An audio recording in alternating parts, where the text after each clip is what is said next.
नागपूरमध्ये यावेळेला हिवाळी अधिवेशन कसं होईल हा प्रश्न उभा राहिलाय। शासकीय कंत्राटदारांच्या संघटनेनं आज पुन्हा काम बंद पाडलंय। रवी भवन इथलं काम बंद पाडण्यात आलंय। शासकीय कंत्राटदारांच्या असोसिएशनचे पदाधिकारी येताच रवी भवन परिसरातील मजूर काम सोडून जात असल्याची दृश्य ही एनडीटीव्ही मराठीच्या कॅमेऱ्यात टिपली गेली आहेत। प्रलंबित 150 कोटीपैकी किमान 75 कोटी तरी हवेत, तोपर्यंत कामं अपूर्णच राहतील असा इशारा संघटनेने दिलाय। नागपुरात हिवाळी अधिवेशनाकरता सुरू असलेल्या बांधकामाचा आढावा घेतलाय आमचे प्रतिनिधी संजय तिवारी यांनी।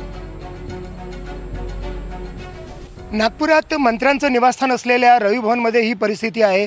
पुढच्या महिन्यामध्ये 8 डिसेंबरपासून हिवाळी अधिवेशनाला सुरुवात होईल असं बोललं जात आहे, पण फक्त 14-15 दिवस शिल्लक असताना आपण बघू शकतो वरपासून खालपर्यंत काम शिल्लक आहे।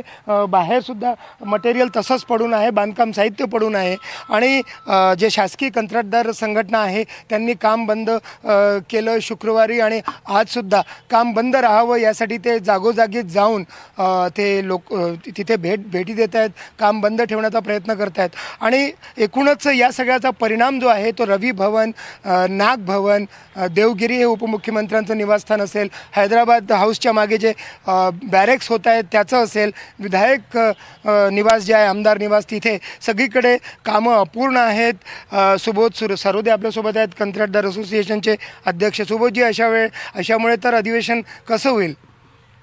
ॲक्च्युली अशामुळे अधिवेशन कसं होईल हे तर सांगतं, म्हणजे शासनाने याची गंभीरतेने दखल घ्यायला पाहिजे असंच आमचं त्यांना म्हणणं आहे। काय परिस्थिती आहे या सगळ्या ठिकाणी जी मी आता नावं घेतली, कामं कोणत्या स्थितीमध्ये आहेत? खूपच बिकट परिस्थिती आहे। एक दिवस इतकं महत्त्वाचं आहे की कॉन्ट्रॅक्टरलाही खूप महत्त्वाचं आहे, त्यालाही प्रेशर येणार आहे आणि डिपार्टमेंटलाही प्रेशर येणार आहे। परंतु जर डिपार्टमेंट जर असं आहे तर त्यांनी वस्तुस्थितीवर सांगावी आणि लवकरात लवकर जे काही कॉन्ट्रॅक्टरचा निधी आहे, कमीत कमी आम्ही तर डिमांड केली आहे, कमीत कमी प्रलंबित देयकाचे 50% तरी निधी तुम्ही आम्हाला द्या आणि जेणेकरून आम्ही सर्व कामं पुन्हा सुरळीत करू। किती प्रलंबित देयकं आहेत, किती तुम्ही मागणी करताय आणि कधीपर्यंत ते मिळावं अशी तुमची मागणी? सुमारे 150 कोटीची प्रलंबित देयके आहेत, त्याच्यापैकी त्यांनी फक्त 20 कोटी दिले। त्याच्यामुळे कंत्राटदारांमध्ये एक संताप निर्माण झालेला आहे। तर तुम्ही त्याच्यात जर कमीत कमी 50% जर दिले असते किंवा जर तुम्ही म्हणत असाल की आम्ही 50% द्यायचा प्रयत्न करतो, तरीसुद्धा आम्ही कॉन्ट्रॅक्टर्स लोक काम करण्यास तयार राहाल। एकूणच काय तर अगदी विधान भवन परिसरामध्ये सुद्धा रंगरगुटीचं काम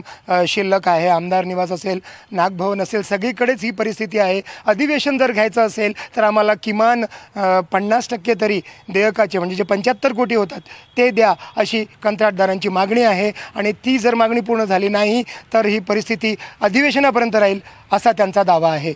व्हिडिओ जर्नलिस्ट विनय शुक्लासोबत संजय तिवारी, एनडीटीव्ही मराठी, नागपूर।